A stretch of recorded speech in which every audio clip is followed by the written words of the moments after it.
Somewhere in the north, where the fog rolls off the black hills and never fully lifts, there stands a castle that has kept the same silence for 600 years. Every night at the same hour, the same lantern is lit at the same window. Every morning, the same words are spoken by the same door. Nobody remembers why. They only know that it has always been done, and that the day it stops, something very old and very patient will finally be free to move. This is the story of the young prince who was the only one who asked the question everyone had forgotten to ask why, and of the terrible answer that was waiting for him behind a door that should never have been left unwatched. Stay with me until the end, because the small thing you are about to see in the first minutes is the same small thing that decides everything in the last. The bells of Highmore Keep rang at dawn the way they had rung for as long as anyone living could remember. 3 slow strokes, then a pause, then 2 more. Not 4, not 5. Always 3 and 2, and always in that order, and no bellman in 600 years had ever been able to explain to a curious child why the count was broken in the middle like a sentence cut off before its end. Prince Cale Ravensguard had asked that question when he was 7 years old. The old bellman, a man named Torvald with hands like cracked leather, had looked down at him and said only, "Because the ones who built this place told us to, young lord, and they were cleverer than us." Then he had gone back to his rope, and the boy had gone back to his lessons, and the bells had gone on ringing 3 and 2, 3 and 2, through the reign of Cale's grandfather and into the reign of his father, King Osric. Now Cale was 28, and Torvald was long dead, and the bells still rang the same broken count. But something else in Highmore Keep had begun to change, and it had a name, and the name was Chancellor Aldwyn Croft. Cale stood at the high window of the east wing that morning, watching the courtyard fill with the gray light and the gray figures of the household waking to their work. He liked this hour best, before the noise, before the court. When the keep belonged to the people who actually kept it, the maids carrying water, the grooms with their lanterns, the 2 guards of the dawn watch making their slow, deliberate round of the inner wall, stopping at each of the 7 marked stones to lay a hand flat against the cold rock before moving on. 7 stones, always 7, always in the same order north to south, another thing nobody could explain and everybody did. Below him, Sergeant Haldor Ben led the dawn watch as he had led it for 31 years. He was an enormous man gone soft and gray at the edges, but his back was still straight, and his eyes still moved across the walls the way a farmer's eyes move across a sky that might turn to storm. Cale watched the old sergeant lay his broad hand on the 4th stone, hold it there a moment longer than the others, and murmur something that only the stone could hear. The prince smiled. Then a servant appeared at his shoulder, breathless, and the smile went away. "Your Highness, the king requests you in the long gallery. The chancellor has proposals for the household." Cale already knew, in the way you know a bruise is coming before the blow has fully landed, that the morning was about to change the shape of his life.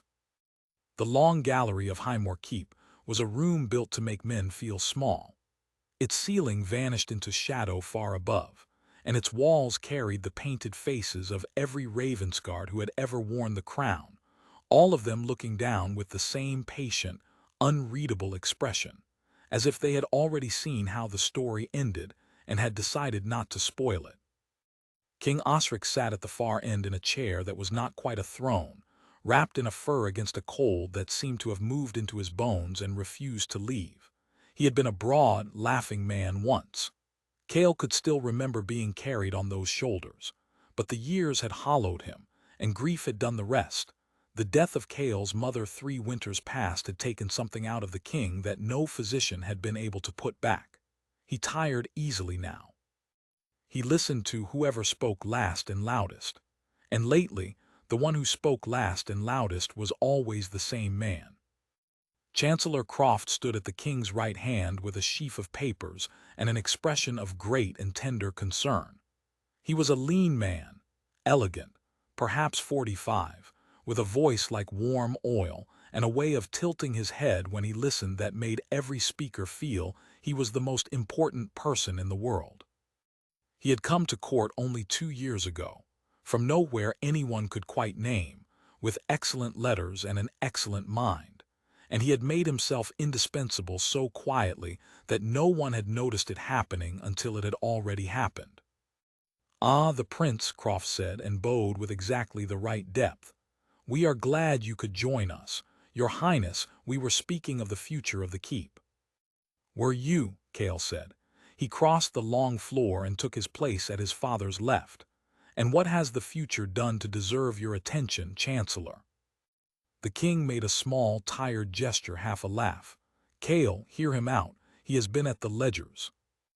"I have, your majesty, I have."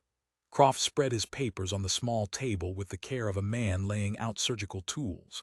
"And the ledgers, I am sorry to say, tell a hard story. Highmore Keep runs the way it ran 300 years ago.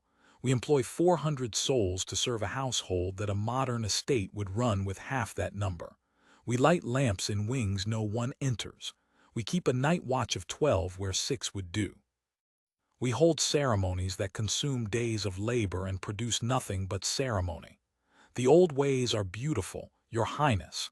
I do not deny their beauty, but beauty is expensive and the treasury is not what it was." Cale listened. He was not a stupid man, and he knew the treasury was thin. The long war in the South had drained it, and the bad harvests after had drained it further. He knew reform was not in itself a wicked word. "Go on," he said carefully. "I propose," Croft said, "that we bring Highmore into the present, reduce the household to 200, retire the older servants with a fair pension. I would never see loyal people cast out cold, your Highness, I am not a monster. Consolidate the watch. Close and seal the wings we do not use, so we need not heat or light or guard them." And here his voice softened further, became almost gentle. "With the king's permission, set aside the older ceremonies that no longer serve any purpose the living can name. The dawn round of the 7 stones, the night lighting of the keeper's lantern, the silent round below the old cellars. These are lovely habits, but they are only habits. They cost us men and hours we no longer have to spare." The gallery was very quiet. Somewhere far off, the 3 and 2 of a lesser bell drifted through the stone. Cale felt something cold and certain settle in his chest. "No," he said. Croft blinked, the picture of mild surprise. "Your Highness, you may cut lamps, you may seal empty rooms, reform the ledgers, argue the pensions, I will even help you do it fairly. But the round of the stones, the keeper's lantern, the silent round, no, those stay." The king stirred in his furs. "Cale, they are not only anything, father." Cale heard his own voice rise and could not stop it. "That is exactly the problem. Chancellor Croft says no one living can name their purpose. He says it as though it proves they have none. But think what he is truly saying.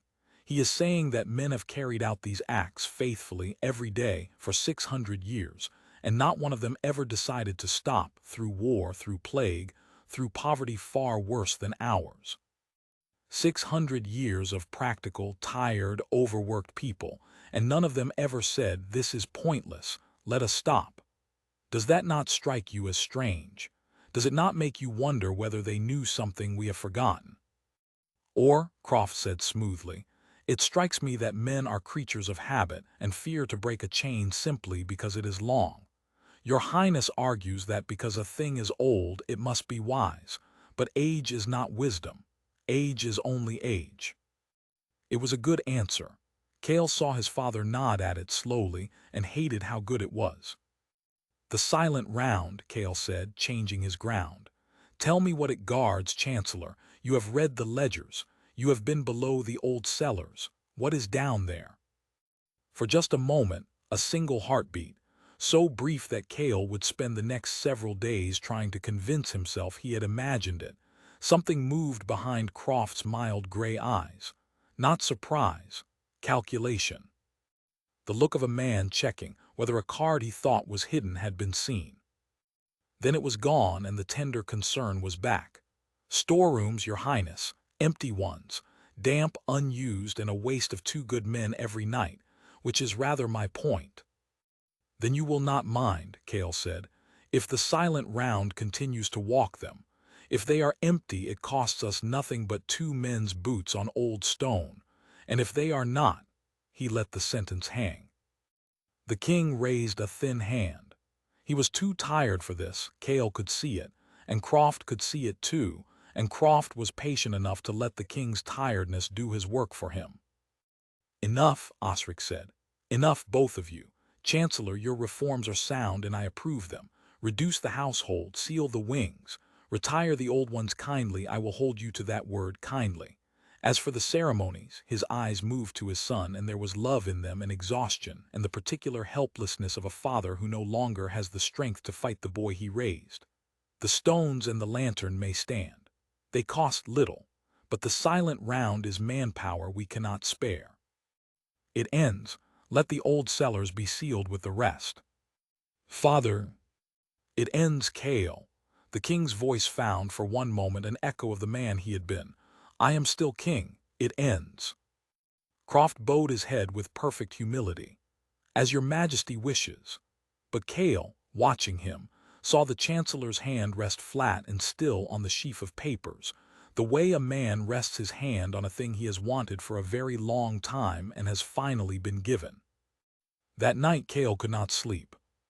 He lay in the dark of his chambers and listened to the keep breathe around him, the settling of 600-year-old timber, the wind finding the same old gaps it had always found, the distant 3 and 2 of the midnight bell. And under all of it tonight, an absence, a silence where a sound should have been. The silent round had not walked. He rose, pulled on a plain dark coat over his nightclothes, and took a candle into the sleeping castle. He told himself he only wanted to see the old cellars once more before they were sealed.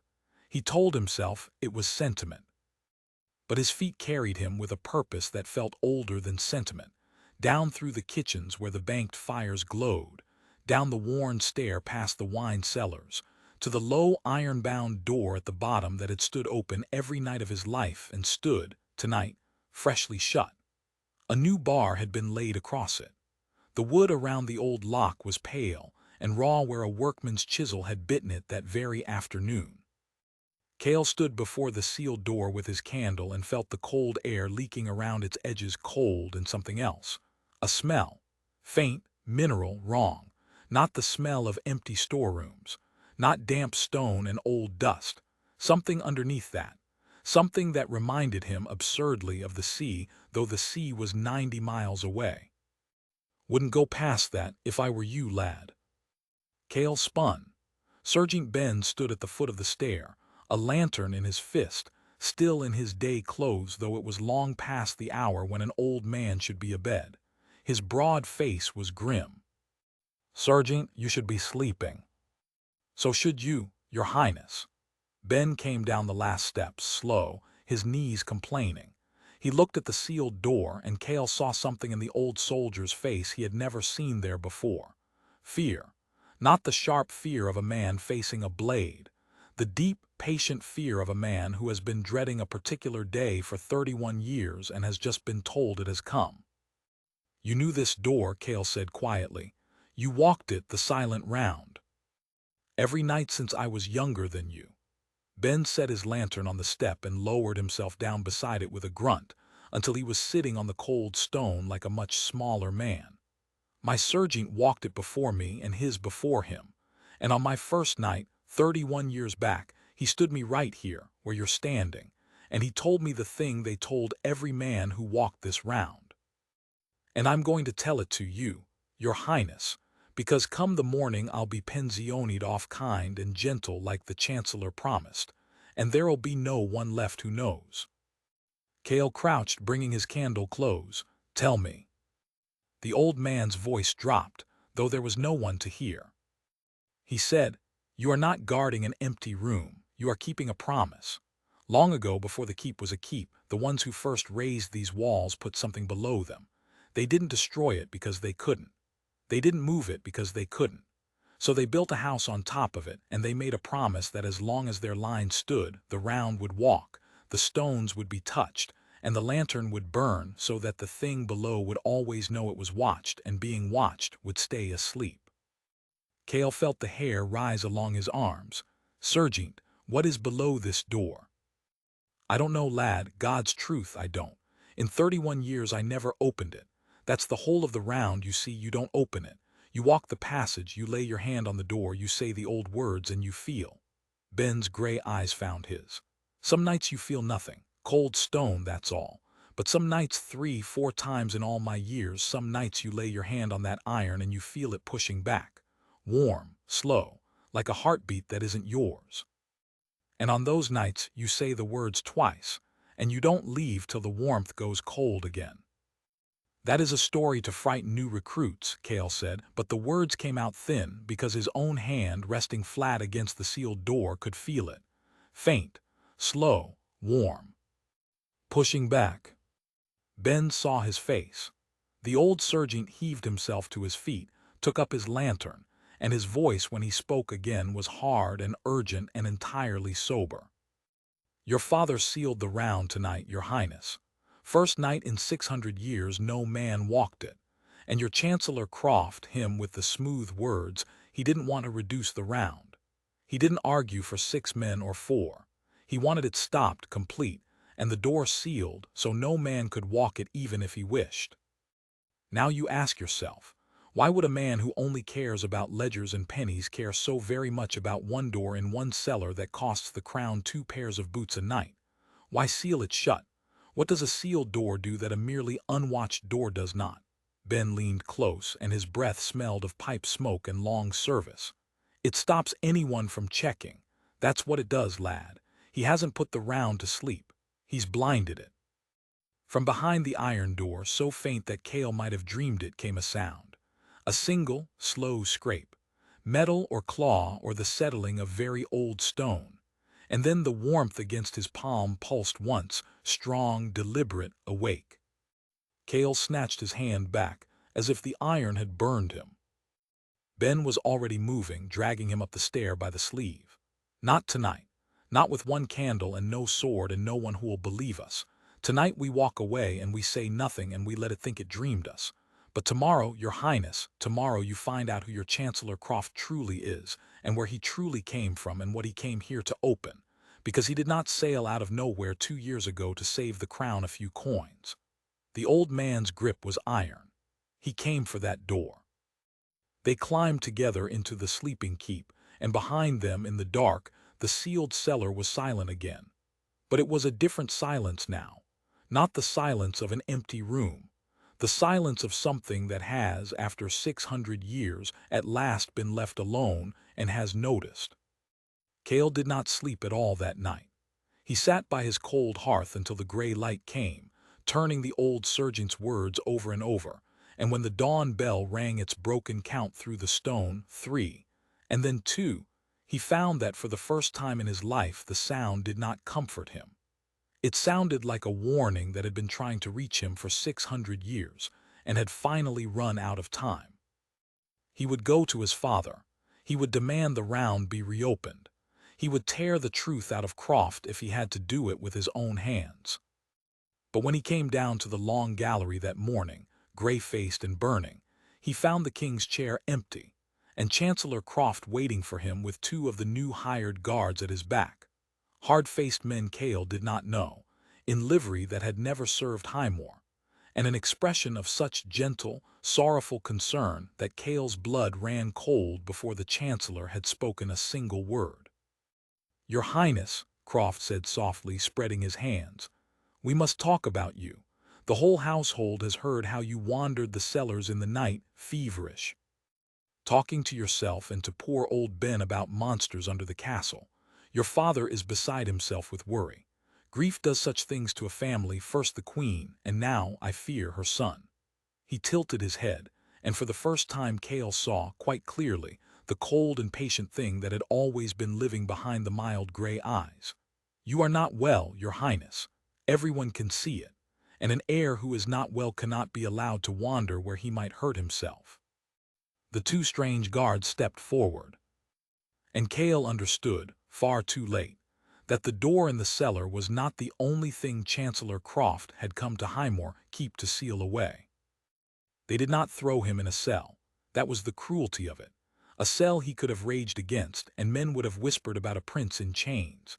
Instead, Chancellor Croft did something far cleverer.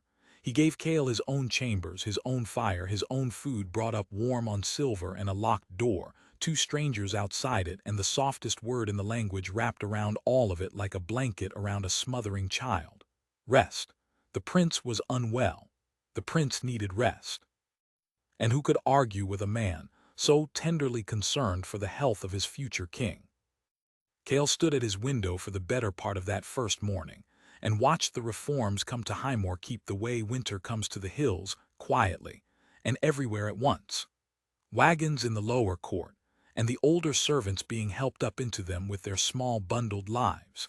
He saw Mistress Aveline, who had run the kitchen since before he was born, stand a long moment in the courtyard looking up at the walls before she let herself be handed aboard. He saw men he had known his whole life led out through the gate they had guarded, their livery already stripped, replaced at every post by the hard-faced strangers in the colors he did not know. By noon, the keep that had held 400 souls held barely 200, and half of those were faces Croft had brought in from somewhere over the southern hills. It was, Cale realized with a slow horror, a very quiet way to conquer a castle. You did not have to storm the walls if you could simply persuade the king to send his own defenders home and thank you for the saving. He tried the door once, locked as he knew it would be. He heard the two guards shift their weight on the far side, unhurried, and one of them said through the wood almost kindly, "Best rest, your highness. Doctor's coming to see you by and by." A doctor, of course.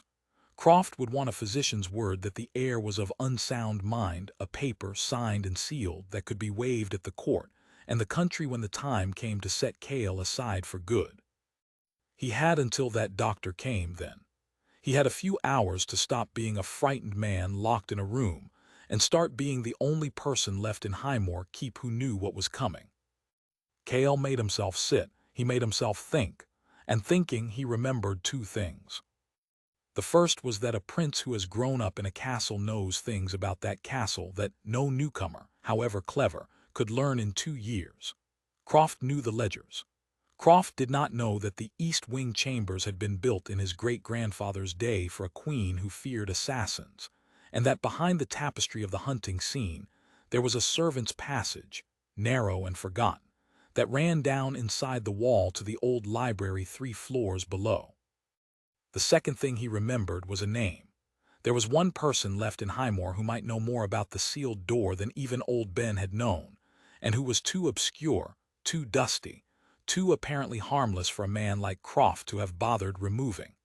Her name was Wenna, and she was the keep's archivist, an old woman who had spent 50 years among the records and the deeds and the crumbling chronicles in the deep library, and who spoke more easily to parchment than to people. Cale waited until the changing of the guard outside his door. He timed it by the bells, 3 and 2, and heard the low murmur of the handover.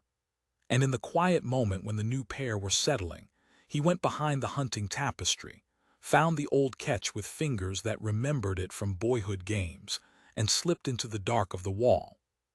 The passage was black and close and thick with the dust of decades, and he went down it by touch, one hand on cold stone, his heart loud in his ears. Twice he froze at the sound of boots on the far side of the wall.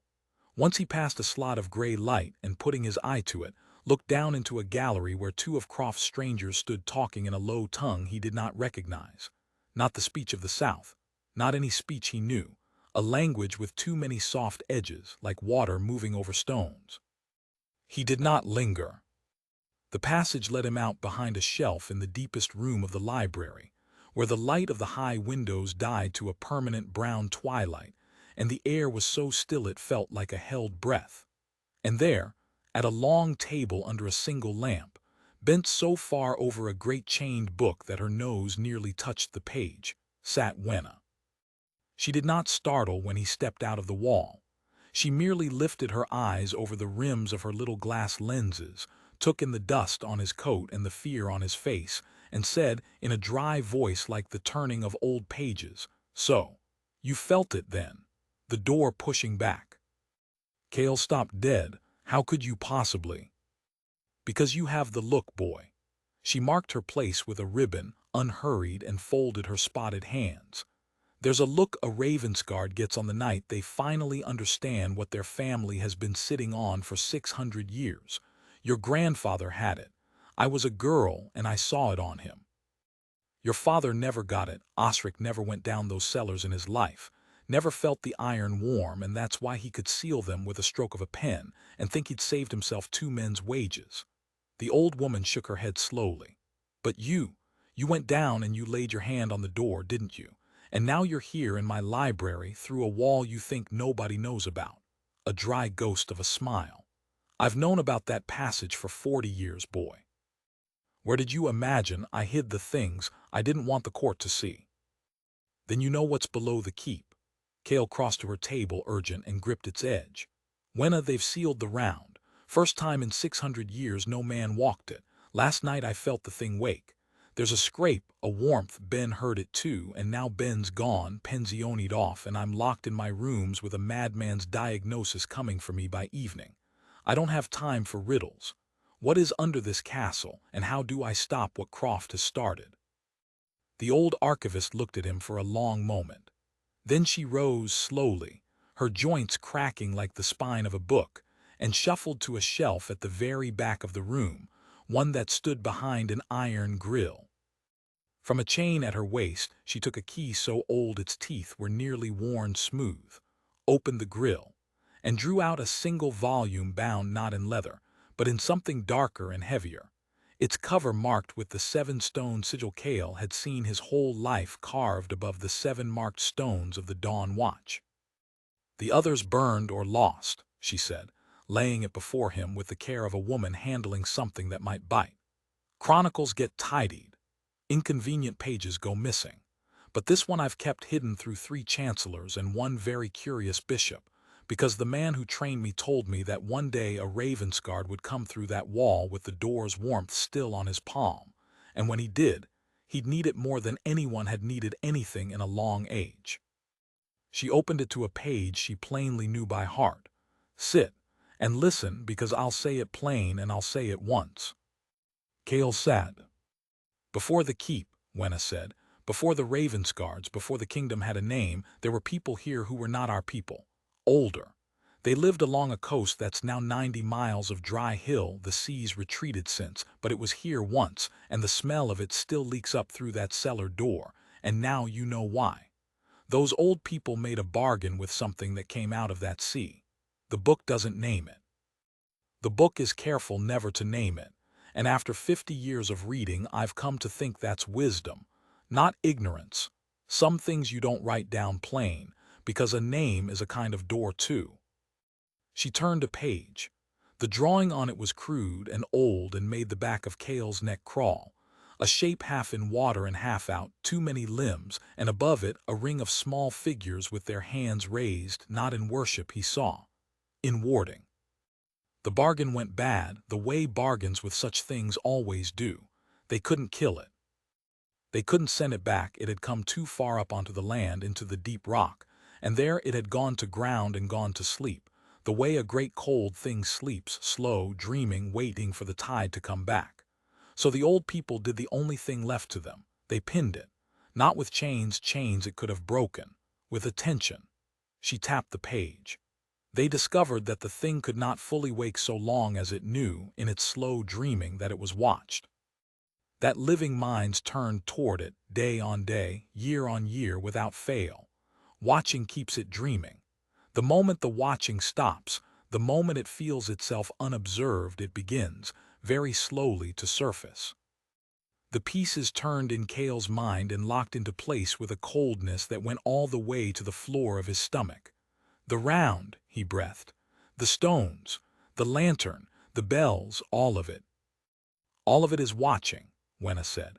600 years of it, dressed up as ceremony so that ordinary men would keep it faithfully without needing to know the horror underneath. The Dawn Watch lays hands on the 7 stones because the 7 stones are the 7 points where the wards were sunk. Touching them each dawn renews them. The keeper's lantern burns at that one window all night because the window looks straight down the rock toward where the thing sleeps, and a light in a watcher's window says someone is awake, someone sees you, go back down. And the silent round, her old voice dropped. The silent round is the closest watch of all. A man's hand flat on the very door every night, his living mind turned full upon the thing on the other side. That's the truest watching there is. That's why it mattered most. And that's why your Chancellor Croft did not want it reduced, boy. He wanted it sealed, because a sealed door has no watcher at all. Then Croft knows. Cale was on his feet without deciding to stand. He knows exactly what's down there. This was never reform. He came here, he spent 2 years, he made himself indispensable. He emptied the keep of every old servant who might have understood all of it, just to stop the watching.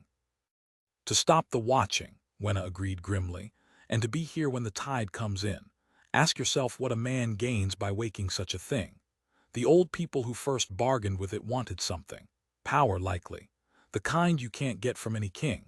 There's always been that sort, someone who looks at a sleeping horror and doesn't see a danger to be guarded against but a well to be drawn from. Your Croft is one of them. He isn't ending the round to save coin. He's ending it to open a door he can't open himself, and let the thing on the other side do the opening for him. From somewhere far above them, muffled by 3 floors of stone, a bell rang. But it did not ring 3 and 2. It rang wrong, a flat, hurried clang once, twice, a servant's hand that did not know the old count or no longer bothered with it. Wenna's head came up sharp. They've stopped ringing the count, she whispered. That's another watch broken. He's not waiting for it to happen slow, boy. He's helping it along, cutting every thread at once. Cale's mind raced. How long? If the watching stopped, the round sealed, the count broken, the servants gone who touched the stones, how long before it's fully awake? The old archivist looked down at the crude, terrible drawing, and when she answered her voice had lost its dryness and become, for the first time, simply afraid. The book says the wards fade the way frost fades off a window in the sun, slow at first at the edges, then all at once. Your grandfather told me his grandfather reckoned a keep could go 3 nights unwatched before the thing broke fully free. She closed the book. It's had 1 night. Maybe 2, if you count the servants gone this morning as the second watch failing. Then I have 1 night, Cale said, perhaps less. To do what, boy? You're a locked-up madman by the Chancellor's word, with 2 of his hired men at your door and a doctor coming to make it official. Cale was already moving to the wall passage, but he stopped and turned, and Wenna saw something come into the young prince's face that had not been there when he'd stumbled out of her wall. Not the fear of a man who has just learned there is a monster under his home, but the hard, clear resolve of a man who has learned it and decided, all the same, that it is his home and his watch, and no smooth-tongued stranger was going to unmake 600 years of faithful keeping on his account. To do what men have done every night for 600 years, Cale said. Watch. If the watching is what pins it, then the watching can be renewed, the stones touched, the lantern lit, the round walked. It doesn't need an army. It needs 1 faithful mind at that door before the 3rd night falls. Croft emptied the keep of everyone who knew that. He didn't count on the 1 Ravensguard who went down the cellar stairs. He met the old woman's eyes. Can the wards be renewed once they've started to fade? Does the book say? Wenna hesitated, and Cale saw in that hesitation that the answer was not a clean yes. It says, she answered slowly, that a fatting ward can be renewed by a watcher, but it says something else, boy, and I'll not send you off without it. It says that the closer the thing comes to waking, the more the watching costs. A man who lays his hand on that door in an ordinary year feels only cold, or at worst a heartbeat that isn't his. But a man who lays his hand on it on the 3rd night, with the thing risen nearly to the surface and hungry and awake, the book says that man does not simply watch it. Her old fingers tightened on the black cover. It watches him back, and it looks for a way in. Attention runs both directions, boy. That's the price the round was really guarding against, not just that the thing might wake, but that whoever finally faced it awake might be the door it walked through. The passage behind the tapestry, the strange soft language of Croft's men, the doctor coming by evening, the monster rising in the rock, and now this. That to save his home Cale would have to go to the one door in the world he had every reason to run from and stand there and be seen by it. He felt the whole weight of it settle onto his shoulders, and to his own surprise, he did not fall. "Then I'll be the door it can't get through," he said quietly. "Wenna, I need the passage that runs from this library to the old cellars, the one Croft doesn't know, the one your predecessors used to hide things below. There is one, isn't there?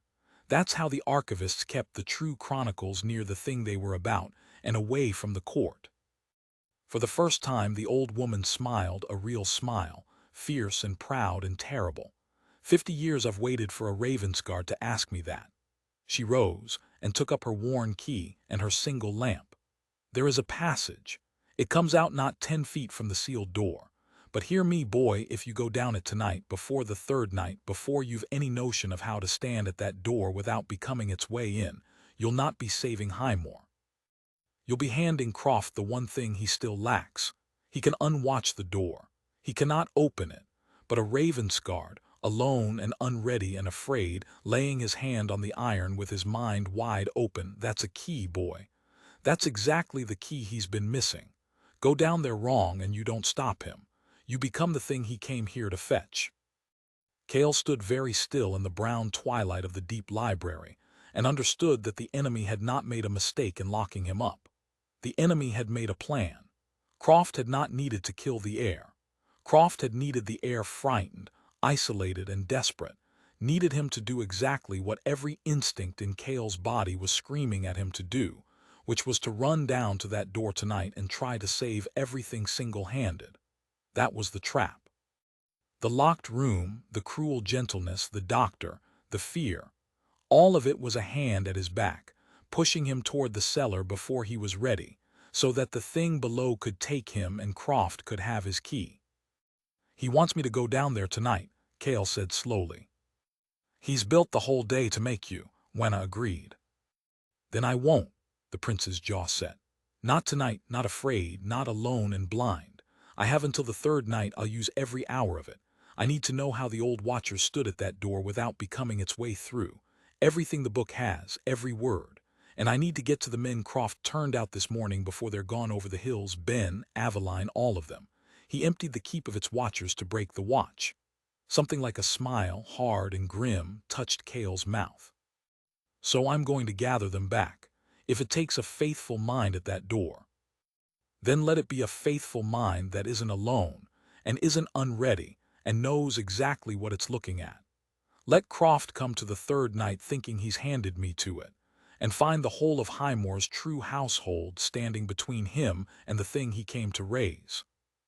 Above them, 3 floors up, another wrong bell clanged flat and hurried through the stone, and far, far below the deepest floor of the library, in the black rock where a dead sea had left its cold and its smell and its sleeping bargain, something vast and patient felt the second night's watch fail, and stirred in its long dream, and for the first time in 600 years began, very slowly, to open one enormous eye toward the light of the world above. Wenna lifted her lamp. "Then we'd best not waste your one night arguing, boy. Come.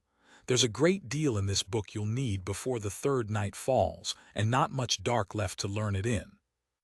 She led him toward the back of the library, and the shadows swallowed them both, and the wrong bells rang on above, and in the sealed cellar the warmth behind the iron door grew slowly, patiently, hungrily stronger, waiting, as it had learned to wait across the fall of kingdoms, for the third night and the frightened prince, and the key that walked on 2 legs and did not yet know whether it would arrive.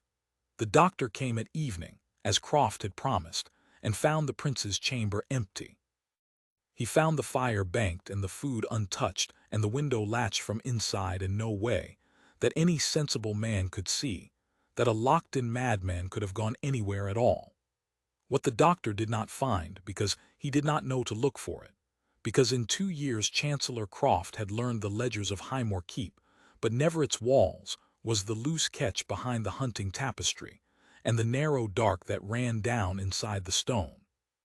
By the time the doctor's cry went up, and the strangers came running and Croft himself arrived with his oil-smooth voice gone suddenly flat and hard, Cale had been gone from that room for 3 hours, and was 9 miles out on the north road under a rising moon, on a borrowed horse, riding hard for the crossroads where the day's wagons of exiled servants had been sent to be scattered.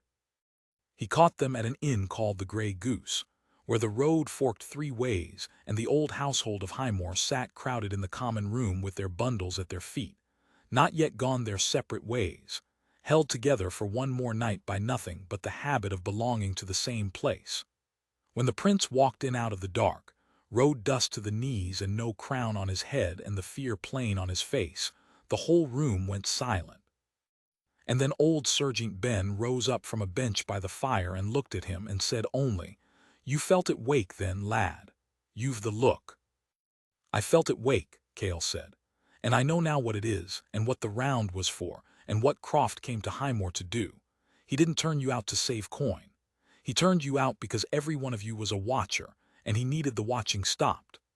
He looked around the room at Ben, at grey Mistress Aveline with her arms folded, at grooms and maids and men-at-arms who had given their whole lives to a castle that had put them in a wagon that morning without a word of the truth. 600 years your families kept a promise you were never told the shape of, touched the stones, lit the lantern, rang the bells 3 and 2. You did it faithfully and you did it blind, and the men who trained you did it blind all the way back. Tonight I'll tell you plain what you were keeping, and then I'll ask you to come back and keep it one more time, the hardest time, with your eyes open at last. And any of you who wants no part of it can take the fork and go, and no man will name you a coward. Because what's under Highmore Keep is worth being afraid of." He told them all of it the way Wenna had told him, the Dead Sea, the old bargain, the thing that could not be killed or moved but only watched, the ward sunk in 7 stones, the lantern that said someone sees you, the round that was the closest watch of all.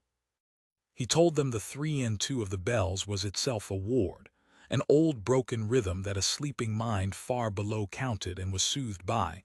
600 years of we are here, we are awake, sleep on, and that Croft had ordered the count broken along with all the rest. He held nothing back, not even the price, that the 3rd night's watcher would be seen in return, and that the thing would look for a door into him. He expected half the room to take the fork. He had ridden 9 miles telling himself that even a handful would be enough. Not one of them left. It was Aveline who spoke first, the old cook, in the flat practical voice of a woman who had fed the keep through 3 bad winters.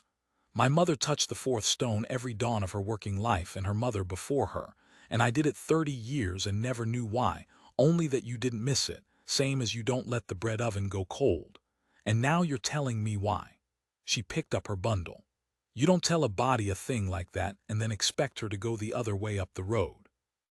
Sit down, your highness, and eat something. You look like death, and then we'll all of us go home and put it back to sleep." They went back through the last of the night in the wagons that had carried them out, and they did not go alone or blind. Cale had the whole of it planned by the time the Grey Goose fell behind them, worked out with Ben and Aveline over the map the innkeeper lent them, because the thing Wenna had drilled into him in the deep library through the long hours was that the 3rd night could not be won by one frightened man rushing the door.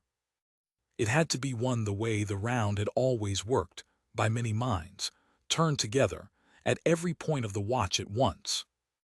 So they would not creep in. They would restore the whole watch in a single hour, all of it everywhere, so that the fatting wards flared back to life faster than the thing below could take advantage of any one of them. The dawn watch's stones touched at every one of the 7. The keeper's lantern lit at its window. The bells rung true 3 and 2 by a hand that knew the count. And the closest watch of all, the sealed door itself, unsealed and faced by a Ravensguard with his eyes open, and this time not alone. They came to Highmore in the last dark before dawn on the 3rd night, and they came in by the ways only the old household knew, the postern the ledgers had never noted, the laundry drains, The wall passage Wenna had opened from within. Croft's hired strangers held the gates and the great courts, watching the roads for a fleeing prince, and never saw the true keep come home through its own hidden veins. It was, Cale thought, the last gift of 600 years of faithful keeping. The people who had truly loved the castle knew it in ways no clever conqueror ever could, and that knowing was a kind of watching too. They spread through the sleeping keep like water finding its old channels. Aveline took 3 of the kitchen women to the 7 stones, and one by one, north to south, in the order their mothers had taught them, they laid their hands flat on the cold rock, and Cale, hurrying below, felt the keep change around him as they did it, felt a tension he had not even known was in the walls begin, stone by stone, to ease. A groom named Tam, who had rung the bells as a boy, climbed to the bell loft and set his hands to the ropes and rang the count true for the first time in 3 nights. 3 slow strokes, a pause, 2 more, and the sound rolled out over the Black Hills the way it had rolled for 6 centuries. "We are here. We are awake. Sleep on." And old Ben himself, who had walked the silent round 31 years, climbed to the keeper's window with flint and oil, and lit the lantern that looked down the rock toward the sleeping thing, so that its light fell once more upon the dark and said what it had always said. But the wards had faded near to nothing across 3 unwatched nights, and the thing below was very close to the surface now, and it did not sleep again at the touch of the stones and the ringing of the bells and the lighting of the lantern. It was too far awake for that. The renewed watch slowed it, checked it, held it back from breaking fully free, but it did not send it down. For that, the closest watch was needed. For that, someone had to go to the door. Cale went down the archivist's passage with Wenna's book under his arm and Ben's old sword at his hip and Wenna herself at his shoulder, because the old woman had refused, flatly and finally, to let a Ravensguard face the door with no one beside him who understood what he was facing. The passage let them out into the low cellar 10 feet from the iron-bound door. Exactly as she had promised, and there, of course, in the last place and at the last hour, they found Chancellor Croft waiting. He was alone. That was the measure of the man's confidence and of his contempt. He stood before the sealed door with a lamp at his feet, and he had cut the new bar away and drawn back the raw seal his workmen had laid, so that the door stood again as it had stood for 6 centuries, shut but not sealed, unwatched but not barred, ready. He turned as they came out of the wall, and his face in the lamplight was not surprised at all. "There he is," Croft said softly. "The prince who felt it push back. I did wonder whether you'd run for the hills like a sensible man or come down here like a Ravensguard. I hoped for the second. I built for the second." He spread his hands, and behind the gentle voice Cale heard now plainly the thing that had always been underneath it, cold and old and patient past any human patience. "You think you've come to save your castle. You've come to open my door. It needs a key, you see. It has needed a key for 600 years. A living mind of the blood that first bound it, laid open and afraid, close against the iron. Your fathers were too ignorant to be that key. You are not ignorant anymore, thanks to that dusty creature at your side. You know exactly what's behind this door. And knowing when you touch it, and you will touch it, Prince, because you cannot help yourself, because it is in your blood to keep the watch, knowing, you will make the finest door it has ever been offered." And Cale understood, standing there, that this was the true shape of the trap, the deepest turn of it, that the enemy had wanted him to know. That Wenna's book, that the whole terrible education of the last 2 days, had all served Croft's ends as much as Cale's, because a watcher who understood the thing was a richer door than one who did not. Croft had never feared the prince learning the truth. Croft had counted on it. For a moment the horror of it nearly took Cale's legs from under him. He had done exactly what the enemy wished at every step. He had felt the door, learned the secret, gathered the household, come down to the iron on the 3rd night, every move his own, every move Croft's. And then he remembered the one thing Croft had gotten wrong, the small thing, the thing from the very beginning. "You will touch it, because you cannot help yourself." Cale thought of the bells. 3 strokes and a pause and 2 more. 600 years, and no bellman had ever been able to say why the count broke in the middle. Why not 4? Why not 5? Why 3 and then a stop and then 2? He had asked it at 7 years old and gotten no answer, and he had carried the not knowing all his life. But Wenna's book had held the answer, in a margin note so old the ink had gone to rust, and Cale had read it in the deep library and understood at last. And he understood now why the enemy had never grasped it, because Croft knew the ledgers of Highmore but had never, in his 2 clever years, thought to ask what a rhythm was for. The count was a lesson. The 3 strokes were the watch, we see you. The pause was the danger, the moment the mind reaches toward the sleeping thing and the sleeping thing reaches back. And the 2 strokes were the answer the old watchers had built into the very bells so that no keeper would ever forget it under the pressure of that reaching. Do not touch. Do not open. Watch and hold and do not give it the door. 3 and a pause and 2, see it, feel it pull, and keep your hand closed. The whole point of the round, Cale saw, the thing the ceremony had been shaped for 6 centuries to teach without ever saying, was not to touch the door at all. Old Ben had told him so on the very first night, and Cale had been too frightened to hear it. That's the whole of the round, you see. You don't open it. You walk the passage and you feel. The watchman's hand went flat on the iron, not to reach in but to hold shut, to be present without being open, to face the thing and give it nothing. The 3 and 2 was the discipline of exactly that, rung out over the hills every hour of every night, so that a mind at the door would remember, even afraid, even alone. Watch and hold, and keep your hand closed. Croft wanted him to touch the door, open-hearted and afraid. The bells had spent his entire life teaching him the opposite. You're right, Cale said, and his voice was steady now, and Croft's old smooth certainty flickered for the first time. It's in my blood to keep the watch. You have that exactly right, Chancellor. It's the one thing about this place you took the trouble to learn. He stepped forward, not away from the door, toward it, and behind him Wenna drew a sharp breath. But you learned the ledgers and you never learned the bells. You thought the watch was about reaching for the thing. It isn't. It never was. The watch is about standing in front of it and refusing it the door. 600 years of my family put their hand on that iron and gave it nothing, and so will I. He laid his hand flat on the cold iron of the sealed door. The warmth met his palm at once, no longer faint, no longer slow.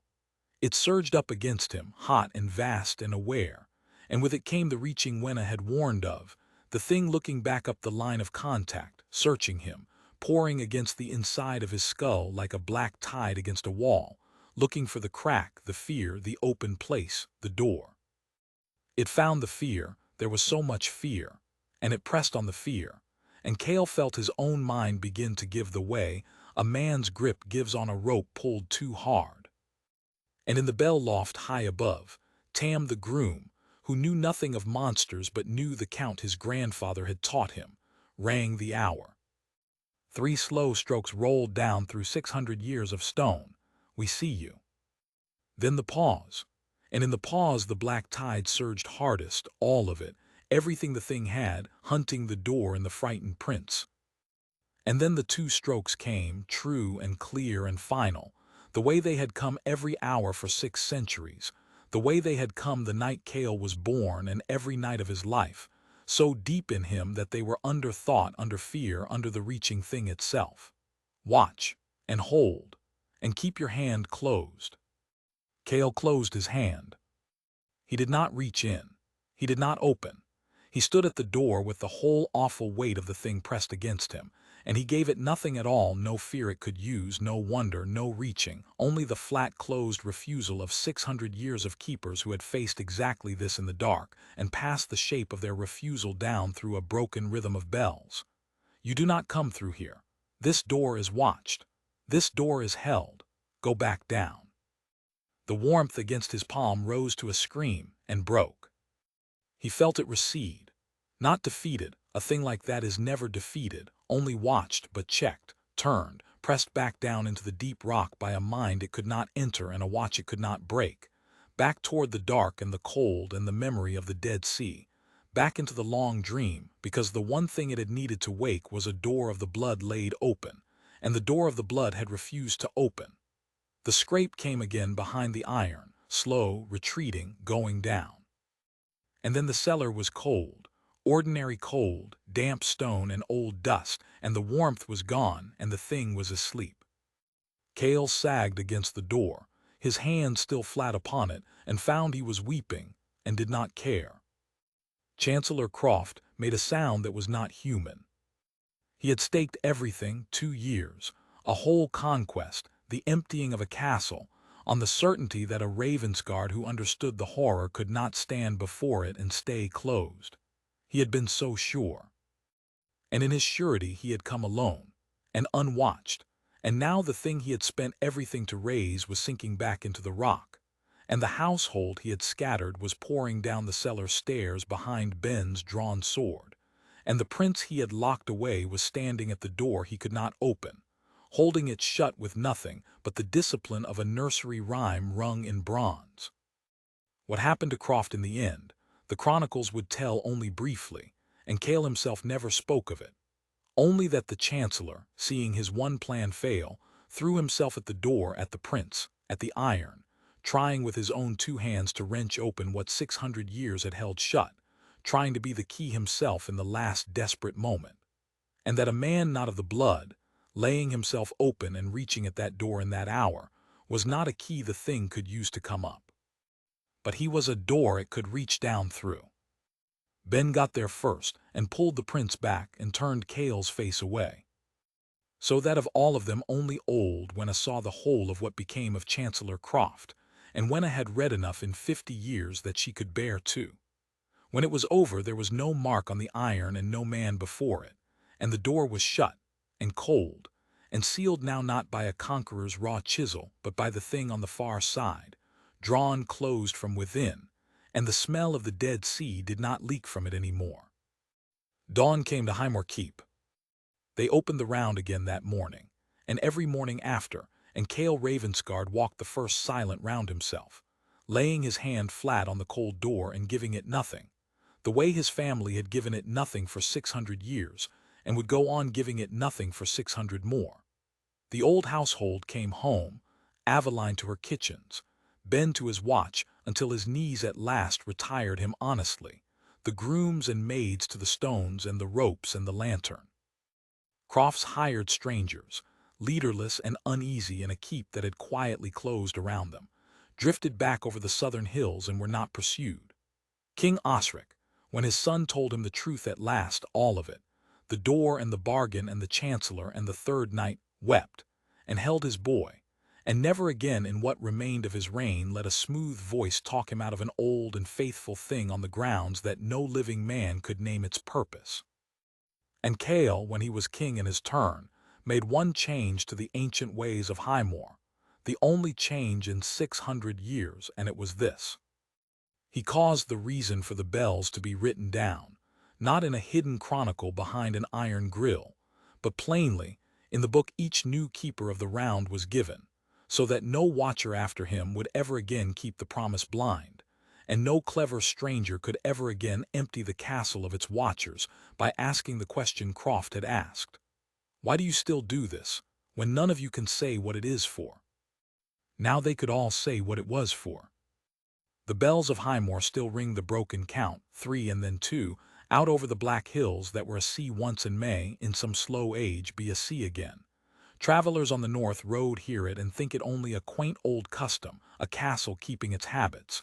They do not know that every stroke is a sentence, and that the sentence is this: we see you, we feel you pull the pause, and we will not open the door. They do not know that a young prince once stood at that door on the third night with the whole weight of a waking horror pressed against his hand, and that the small strange rhythm he had wondered about since he was 7 years old was the very thing that taught his fingers to close. That is the whole of it, the smallest thing in the story, a broken count of bells that no one could explain, was the thing that saved everyone in the end. And that is why in the far north, where the fog never fully lifts, they still light the same lantern at the same window every night, and still touch the 7 stones at every dawn, and still ring the bells 3 and 2, 3 and 2, faithfully, forever. Because some doors are not meant to be opened, and the only thing that keeps them shut is that somebody somewhere is always awake, and always watching, and always, always keeps their hand closed.